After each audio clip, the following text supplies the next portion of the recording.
Prove that root 2 is irrational. Board का 3 marks का question है। चलिए देखते हैं इजी वे में इस क्वेश्चन को।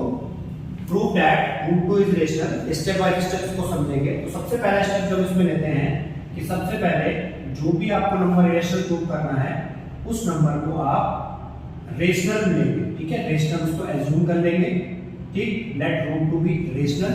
अब कोई अगर रेशनल नंबर होगा तो ऑब्वियस सी बात है, as per the definition of rational number, the rational number will be expressed in the form of p upon q। तो इसी रेशनल नंबर को हमने माना था, हमने p upon q की फॉर्म में एक्सप्रेस कर दिया, वेयर ठीक है p and q are integers.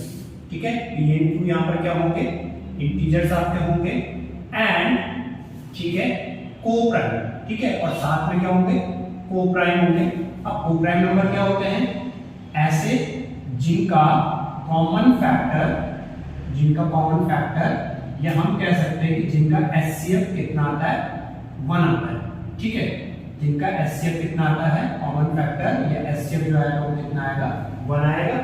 ठीक, एंड साथ में जो इसका डिनोमिनेटर होगा, जिसको हम q बोल सकते हैं, वो 0 के बराबर नहीं हो सकता। ठीक है, अगला स्टेप जो हम होगा, हम अगले स्टेप में इसको क्या करेंगे, स्क्वायर करेंगे दोनों साइड, स्क्वायरिंग बोथ साइड्स।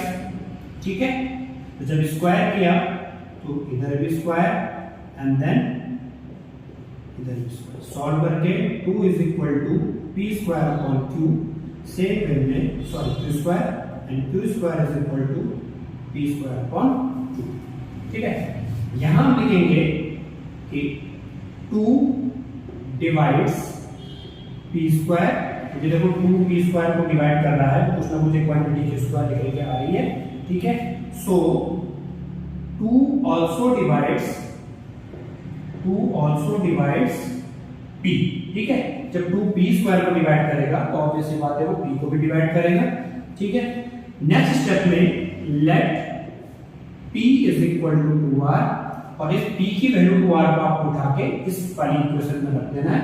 ठीक है, तो जब आप इसमें पुट करोगे तो q स्क्वायर बराबर कितना निकल के आएगा, 2r होल स्क्वायर अपॉन 2। आगे जब इसे देखेंगे तो ये हो गया q square is equal to 4 square upon 2, cancel out होगा 2 जा, q square is equal to 2r square, and the next step r square is equal to q square upon. In the same way यहां पर जो 2 होगा वो 2 divides q square, so 2 also divides q। ठीक है, अब यहां पर था क्या कि p और q क्या था, आपके को प्राइम थे जिनका कॉमन फैक्टर 1 आता है, जबकि रेशनल जब हमने इसको लिया था तो यहां पर हमने प्रूव कर दिया है कि क्या जो 2 होगा वो p और q दोनों को डिवाइड देगा। तो यहां पर लिख लेते हैं, ठीक है, 2 डिवाइड्स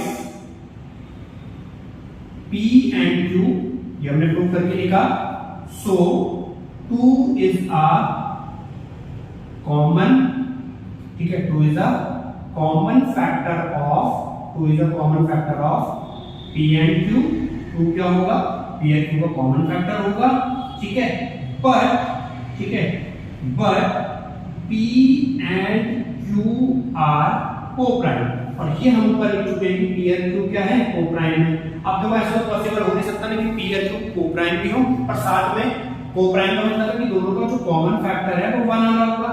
तो ऐसा तो हो नहीं सकता कि कॉमन फैक्टर 1 भी आए और 2 भी आए। ठीक है, तो ये जो सारा कुछ जो कॉन्ट्रडिक्शन हमारे यहाँ पर हुआ था वो सब किस चीज से हुआ था, ये सब हुआ था हमारे गलत एजम्पशन से। ठीक है, so therefore our assumption is wrong. और एजम्पशन क्या था, so our assumption is wrong. ठीक है, एजम्पशन था कि रूट 2 को हमने क्या लिया था, रेशनल लिया था, हेंस यहां पर लिख देंगे hence root 2 is irrational. Root 2 क्या होगा आपका, इरेशनल होगा। ठीक है, तो 3 मार्क्स का क्वेश्चन है आपका बोर्ड में, और इसी सेम वे में आप रूट 2 की जगह में रूट 3, रूट 5, रूट 7 भी निकाल सकते हैं। ठीक है, जस्ट आपको क्या करना है, जहां जहां 2 है वहां 3, 5, 7 से वैल्यूज को रिप्लेस कर देना है, और step by step same way में आपके 3 मार्क्स आपके कंफर्म करना है।